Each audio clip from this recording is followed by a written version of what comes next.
ఉమ్మడి మెదక్ జిల్లాలో ఈరోజు ప్రధాన వార్తలు ఈ విధంగా ఉన్నాయి. సిద్దిపేట జిల్లా వార్తలు వచ్చేసరికి రెండో విడత జరగనున్నటువంటి గ్రామ పంచాయతీ ఎన్నికలకు సంబంధించి నామినేషన్ల ప్రక్రియ జోరుగా కొనసాగుతూ ఉన్నది. రేపటితో రెండో విడత నామినేషన్ల ప్రక్రియ ముగియనున్న నేపథ్యంలో ఈరోజు పెద్ద ఎత్తున అటు సిద్దిపేట జిల్లాలోని సిద్దిపేట వివిధ ప్రాంతాల్లో కూడా నామినేషన్స్ వేశారు. వివిధ వర్గాలకు సంబంధించి వివిధ పార్టీలకు సంబంధించి మద్దతు ఇస్తున్నటువంటి పార్టీలకు సంబంధించిన అభ్యర్థులంతా కూడా పెద్ద ఎత్తున ర్యాలీలు నిర్వహిస్తూ వచ్చి వాళ్ళు నామినేషన్స్ వేయడం జరిగింది.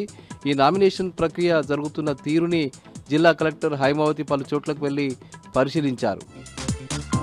ఇక సిగాచి పరిశ్రమలో ప్రమాదానికి గురై మృతి చెందినటువంటి మృతుల కుటుంబాలకు న్యాయం చేయాలని చెప్పి డిమాండ్ చేస్తూ బీఆర్ఎస్ పార్టీ పలుమార్లు పోరాటం చేసిన విషయం తెలిసిందే. గతంలోనే చాలాసార్లు మాజీ మంత్రి హరీష్ రావు అధికారులకు విన్నవించినప్పటికీ కూడా ఇప్పటి వరకు కూడా దానికి సంబంధించిన కదలిక లేకపోయిన నేపథ్యంలో ఈరోజు స్థానిక ఎమ్మెల్యే సంగారెడ్డికి సంబంధించిన ఎమ్మెల్యే చింతా ప్రభాకర్ నేతృత్వంలో బీఆర్ఎస్ పార్టీకి సంబంధించిన ఎమ్మెల్యే మాణిక్యరావు అట్లాగే పలు బీఆర్ఎస్ పార్టీకి సంబంధించిన నాయకులంతా కలిసి ఈరోజు జిల్లా కలెక్టర్ ప్రావీణ్యను కలిశారు. తక్షణమే ప్రభుత్వం స్పందించి ఆ సిగాచి పరిశ్రమలో మృతి చెందినటువంటి కుటుంబాలన్నిటికీ కూడా ₹1 కోటి నష్టపరిహారం చెల్లించాలని చెప్పి వాళ్ళు డిమాండ్ చేస్తున్నారు. రేవంత్ రెడ్డి గతంలో తాము ₹1 కోటి ఇస్తామని చెప్పి ప్రకటించినప్పటికీ కూడా ఇప్పటి వరకు అది అమలు కాకపోవడం శోచనీయమని చెప్పి ఈ సందర్భంగా ఎమ్మెల్యే చింతా ప్రభాకర్ పేర్కొనడం జరిగింది.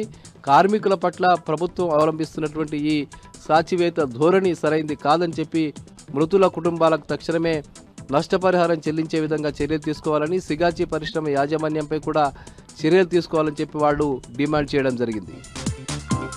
ఇక సంగారెడ్డి జిల్లాలోని జాతీయ రహదారి హుగ్గెల్లి వద్ద ఈరోజు జరిగినటువంటి రోడ్డు ప్రమాదంలో 10 మంది గాయాల పాలయ్యారు. ముఖ్యంగా అటువైపు నుంచి వస్తున్న జహీరాబాద్ ప్రాంతం నుంచి వైపు వస్తున్నటువంటి ఒక తుఫాన్ వాహనం అకస్మాత్తుగా అదుపు తప్పి అది బోల్తా కొట్టింది. ఇందులో దాదాపు 10 మంది ప్రయాణికులు ఉన్నట్టుగా తెలుస్తుంది. 10 మందికి కూడా తీవ్రమైనటువంటి గాయాలయ్యాయి.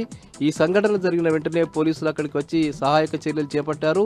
ఎవరైతే గాయపడ్డారో వాళ్ళందరినీ కూడా సంగారెడ్డి ప్రభుత్వ ఆసుపత్రికి తరలించి చికిత్స చేస్తున్నటువంటి పరిస్థితి కనిపిస్తుంది. అందులో కొద్దిమంది పరిస్థితి ఆందోళనకరంగా ఉన్నట్టు కూడా తెలుస్తుంది. ఈ ఘటనకు సంబంధించి పోలీసులు కేసు నమోదు చేసుకుని దర్యాప్తు చేస్తున్నారు. ఇవి ప్రధానంగా ఈరోజు ఉమ్మడి మెదక్ జిల్లాలో ఉన్న వార్తలు.